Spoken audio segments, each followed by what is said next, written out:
Hello, thank you for watching this video. This video is to help you understand how to read and interpret and analyze the CDT conference report. And this report is generated and can be generated from the DRC website as soon as 15 minutes after a student takes the test. So they can be generated pretty quickly. You can print them out, or you could look at them on the screen like we're doing here. They come in color, like this one, or in grayscale, which is better for printing. The purpose of the conference report is to talk and conference privately with a student about their results on the CDT, about their performance on the CDT. So it is a form of feedback that we give the students. And it's incredibly important that we do this more often than not. The more often that we do this with students within our classroom and across the whole building, the more we'll get students to engage in this process. The more we get them to engage in this process and feel good about when they do perform well, and the more we encourage the kids who have blown it off, the more we're going to get them to engage in the classroom, especially when we highlight and begin to understand the things that we're teaching in the classroom, how they can be measured on the CDT, how it can show up. And as we show them that, they'll begin to show up, and the kids will begin to try a little bit harder. Now, to understand this conference map or this conference report, I'm going to start in the top. Okay, so at the top we have this row here. It gives us the diagnostic categories. There's an overall score. That's only given if the student takes the full battery of subtests or diagnostic categories. So this is a math CDT map that we're looking at. And so I'm going to focus in here on numbers and operations, okay, because this student has taken it twice. Once back in September when they took the full battery of CDTs, and once in February, more recently.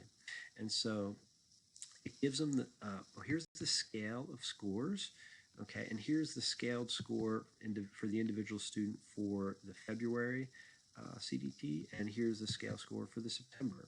And so just looking at those scores, you can see, the February score was higher than the September score. And the whisker plots on this map are a reflection of those scores. And the black whisker plot corresponds to the February one, just like it's colored black down here, and the yellow one corresponds to the September one. Okay? The whisker plot is a type of graph that shows a range of possible values. The point on it represents the actual scaled score that the student earned on their particular test that they took. But because CDT tests are different for every single student basically that takes it, each student takes a different mix of questions on their test within this category than all the other students. So everyone's going to have a different test, so you can't really compare them apples to apples. So they use this whisker plot to represent a standard standard measure of error, or standard error measure, of where the student may have actually fallen if they had taken a slightly different version of the CDT. So what we want to look for is, if a student demonstrates growth, is that we should see the second whisker plot should be higher than the other whisker plot, the earlier whisker plot.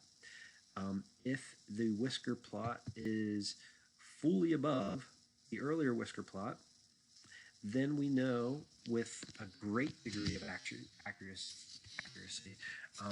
if it's fully above it, that the student has for sure demonstrated growth on that CDT. If there's any overlap, okay, we know to a lesser degree that the student has demonstrated growth. So this dot is definitely above the other dot, so that suggests that there's growth. But the fact that the whisker plot, or the whiskers, the fact that they overlap slightly means there's a slight chance that if they had a different mix of questions on each test, that they might not have grown.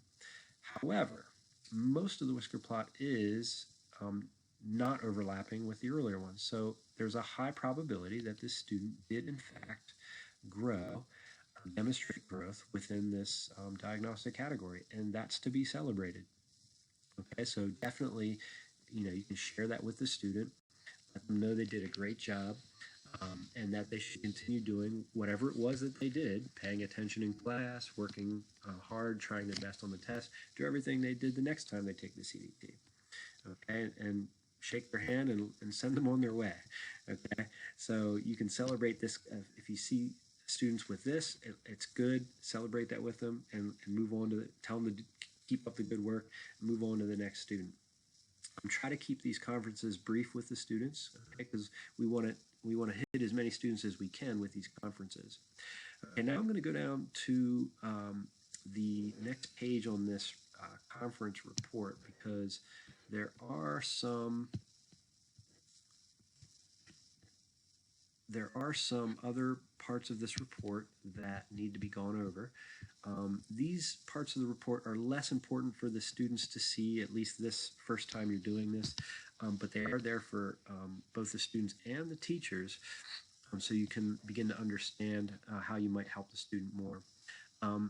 In this second page of the report, this is for the most recent test events. So this would be for the February the numbers and operations subtest that the student took. It has the eligible content code.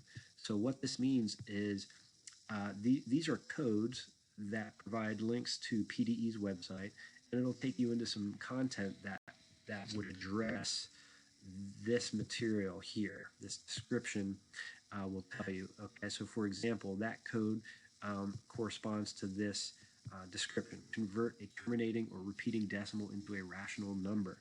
Limit repeating decimals to thousandths. So that's the type of math problem that the student would have to tackle. Now, the exact type of problem, or what it would look like, here's a sample item here. We can click and open that, and that's going to give us from the test or from a similar test. And if you're the subject teacher, you definitely want to look at these, okay, because it's going to give you insight into what the CDT test looks like to a student, okay, or at least the type of problem they're going to see. All right, so you want to take a look at that for yourself, for sure. As you get better at your craft, and as you gain more experience with working within your curriculum and the CDTs, then you want to definitely use all these materials that are available on the DRC website and on these conference reports. All right, now I'm going to make my page go down so I can find where I was at. Okay, there we go. All right, so that's the second part of it. Okay, and again, you don't have to worry about going over this with students so much, but it is there for you as a teacher. The third part of the report, again, mostly for you as a teacher. I wouldn't worry about showing the students this just yet. This is, again, for the most recent event, testing event. We have, this is a learning progression map, and it has the eligible content code here on the left side. On the bottom, it has the grade level. So it has 7th grade, 8th grade, and this would be Algebra 1, I believe. And so a solid green dot indicates that the student's performance for this eligible content was equal to or better than the expected performance of a student who is considered just ready for the next grade or course. Okay, so if I'm the math teacher looking at this, I'll say I'm going to look down at this one. Okay, this eligible content code. Oh, whoops! I should look at this one. Sorry. So this first eligible content code, it indicates, the green dot indicates that the student appears to be ready for the Algebra 1 of that eligible content code. Okay, so it appears that they're on track to be ready for the next course next year for them. Okay, and it's same for all three of these green dots here. This dot here means, and if we read the next part here says an open or red dot indicates that the student's performance for this eligible content was less than the expected performance of a student who's considered just ready for the next grade or course. Well, if they were being tested on an Algebra 1 level and the student was in 8th grade, well, it's somewhat not surprising that, they're not ready for whatever, 10th grade math is out here. Okay. What we don't know is how far down on this line they would be for this Algebra 1 eligible content material. They might have only received one question, got it wrong, and so we know that they're not ready for this or this up here, but we don't know how far down that line on that learning progression map they would be. Here's a 7th grade eligible content code. Again, they received this on the test, got it wrong, and so we don't know how far back on this learning progression map they would be pushed if we took more time to figure it out on another test. But I'm going to show you up here that same code is right here, except it's the 8th grade code. Okay, so that sample item that we looked at right here, that we looked at a moment ago, that a similar type of item was shown to the student at a 7th grade level, okay, and they got it wrong. And so, that's now you would know as a math teacher, you would know what type of problem that student got wrong, and you would, if you wanted to target for small group instruction, this student and several others who got that one wrong, reteaching that lesson, you could spend the time on that group doing that, or troubleshoot that in different ways in the classroom. Okay, but that's how you could use this as a teacher. Now, I also want to point out that these eligible content codes, there's a lot of them. Nobody in their right mind is going to memorize all those unless they've been, teaching for 20 years or whatever. But there is published material on the PDE website. There's PDF files that you can download that have all of the eligible content codes for different grade levels within your subject. And so these eligible content codes directly align to the PSSAs and the keystones. So if you teach, 8th grade math, it would be PSSAs. If you teach 10th grade algebra, let's say, it would be the keystones. And so the CDTs are aligned to those two state tests that the kids have to take at the end of the year. So as you get better and better at understanding and using the CDTs and aligning your curriculum with it, and then reading the results, you'll also work on getting better at, we'll all have to work on getting better at addressing student needs as we see them, as they start to take these tests and show us what their true ability is. Then we can start to try to correct or to help them in the areas of their need. So I hope this video helps.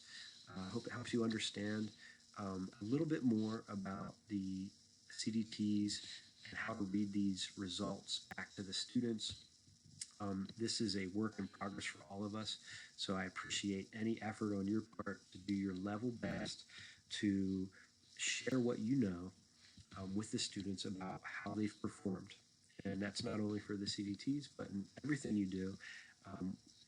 Sometimes it's just a matter of slowing down for a day or two so that you can give some feedback, individual feedback to each student within your classroom, those that are under your care, to show them that you care. And I guarantee, I should say, I want to guarantee, but I can all but guarantee that the majority of students will respond positively to that. They might not show it in a way that's outwardly visible, but if you stick to the path of teaching and assessing and giving that feedback to the students, a certain number of those students, a healthy number of those students, will respond positively. Okay, but I can guarantee that if we don't give them feedback in the classroom, such as on our own assessments, that slowly but surely most of the students will stop trying as hard, and that's going to be detrimental to everybody. So thank you for watching this video. I hope it helps. If you have any questions about any of this, please reach out to me. I'm in room 208. My extension is 3208. Mr. Czar Most of you see me and know me, but don't be afraid to reach out. Thank you very much.